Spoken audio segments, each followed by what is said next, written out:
আজই ডাউনলোড করুন আর এনজয় করুন আপনার পছন্দের শো। ঋষি ব্যানার্জি আর ঋষি ব্যানার্জির মায়ের মনটাকে ভুলিয়ে রাখবি, আর কিচ্ছু করতে হবে না। ডোন্ট ওয়ারি, আমি আছি তো। ওরা আমাকে গলা ধাক্কা দিয়ে বার করে দিয়েছে। কে বার করেছে? তোমরা শুধু পুজোর মানতের জন্যই কলকাতায় এসেছো? কলকাতারই কোনো একটা ছেলের সঙ্গে আমার বোনের বিয়ে দিতে।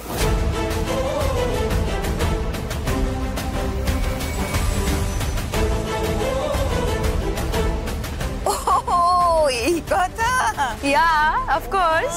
কি যে ভালো কথা বললে তুমি বিভা। আমি লাভ কলকাতা। ঋষি, মিলিয়ে নে আমার কথা, আমি কিন্তু ভুল বলিনি। হ্যাঁ, এই হলো সত্যিকারের আধুনিক মেয়ে। নিজের শিক্ষা, সংস্কৃতি, রুচি কোনো কিছুকেই ভোলেনি, সব কিছুকে সম্মান দিতে জানে, আবার মডার্ন কনসেপ্টকেও অ্যাকসেপ্ট করতে জানে।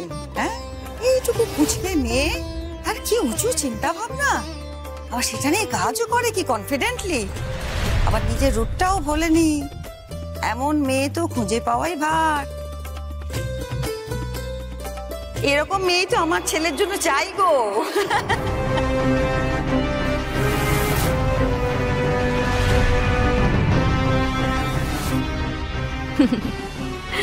আমরাও তো এটাই চাই আন্টি, তাড়াতাড়ি পছন্দ করে ফেলুন, তাহলেই তো প্রতিশোধটাও তাড়াতাড়ি নিতে পারবো।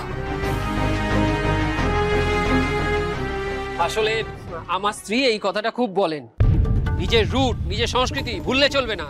আমার দুই মেয়ে ছোটবেলা থেকে এটা মেনেই বড় হয়েছে।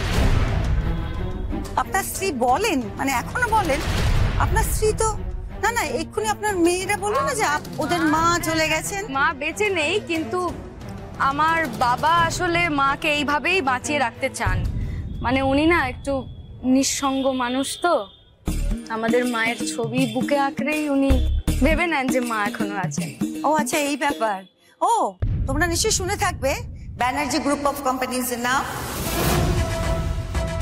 পশ্চিমবঙ্গ জুড়ে বিখ্যাত কনস্ট্রাকশন কোম্পানি তো সেই আমাদেরই। এই আমার ছেলে ঋষি সমস্ত কিছু সামলায় একা হাতে। Why not? Of course চিনি। ওকে, আপনি তাহলে সেই ঋষি ব্যানার্জি?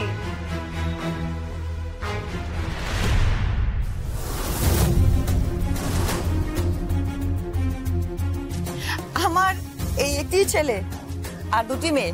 এটি আমার ছোট মেয়ে খেয়া, আর ওই যে পিছনে দাঁড়িয়ে রয়েছে হলুদ রঙের শাড়ি পরে, এটি আমার বড় মেয়ে ইশিকা, তার পাশে আমার জামাই শঙ্খ। ফোন করছি বুঝলি, কিন্তু লোকগুলো কিছু তো ফোনটা ধরছেই না। কাদের ফোন করছো সেটা বলবে তো? ঋষি বাবুর যে মেসমশাই আছে না, তারপরে ওর যে জামাই বাবু, আর তার পাশে গ্রিন কালারের শাড়ি পরে ওটা হচ্ছে আমার ছোট যা নিহারিকা। মা কি হলো? কি হলো কি? আরে আমাদের এত সুন্দর একটা পরিবার, সেই পরিবারের পরিচয় দিতে আমার খুব গর্ববোধ হয়। আচ্ছা, তোমরা কলকাতায় এসে কোথায় উঠেছো, মানে কোথায় থাকছো? আন্টি ওই 6th আলিপুর লেন, ওখানেই একটা অ্যাপার্টমেন্ট আমরা রেন্টে নিয়েছি আর কি। মানে আমাদের পুরনো বাড়িটা তো আর নেই আসলে, তাই। দেখেছো কি কাণ্ড, কি অদ্ভুত যোগাযোগ। ওই যে 6th আলিপুর লেন, সেখান থেকে আমাদের বাড়ি ঢিলছোড়া দূরত্বে। মানে ওই আলিপুর লেন থেকে একটু ডান দিকে গেলে একটি বাংলো দেখতে পাবে, সেটি আমাদের। ও ওয়াও, ওই বাংলোটা এটা তো হ্যাঁ। অসাধারণ। মানে ইনফ্যাক্ট আমরা আজকে সকালবেলায় আলোচনা করছিলাম যে ওই বাংলোটা কাদের, কি অপূর্ব রুচি, সত্যি দারুণ দারুণ। ঋষি,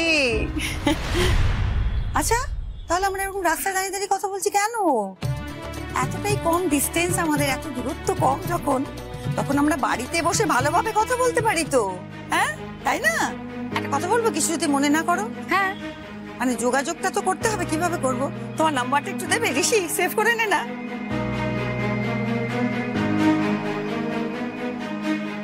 কি আমি বেশি চেয়ে ফেললাম নাকি? হ্যাঁ, জ্যোতি নাম্বারটা দে। ও হ্যাঁ, শিওর। ঋষি সেভ কর। ঋষি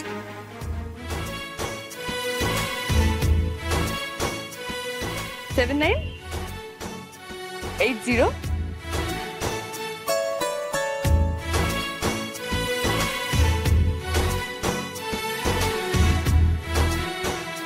জ্যোতি সেন। জ্যোতি সেন।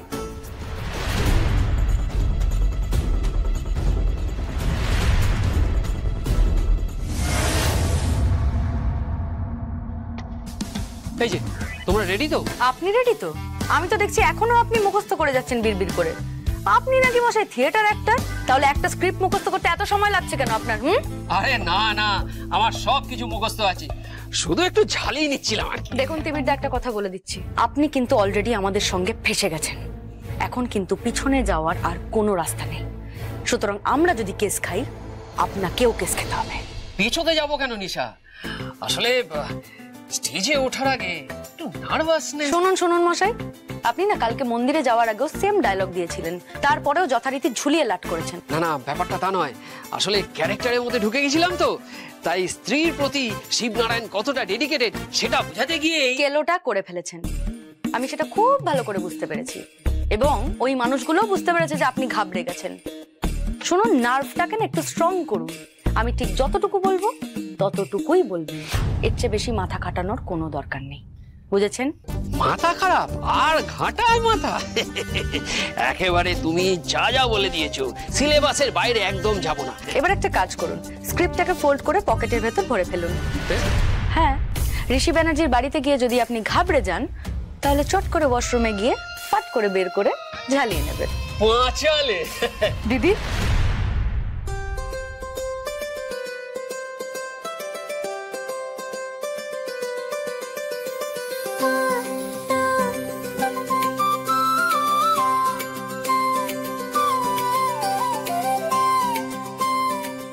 এই তো পারফেক্ট।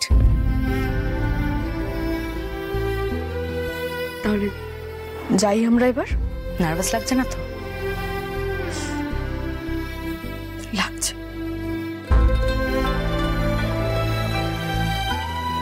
মিথ্যে কথা বলাটা তো আমার প্রফেশন না। আগে কখনো করিনি এই ধরনের কাজ।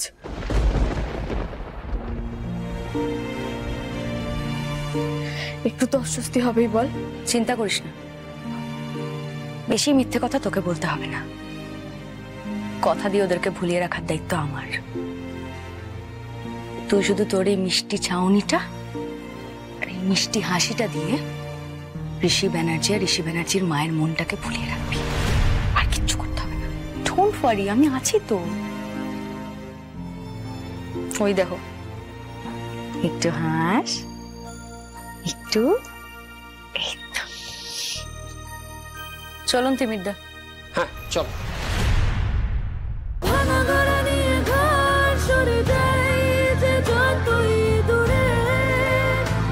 জুড়ে স্বপ্ন দেখে চোখে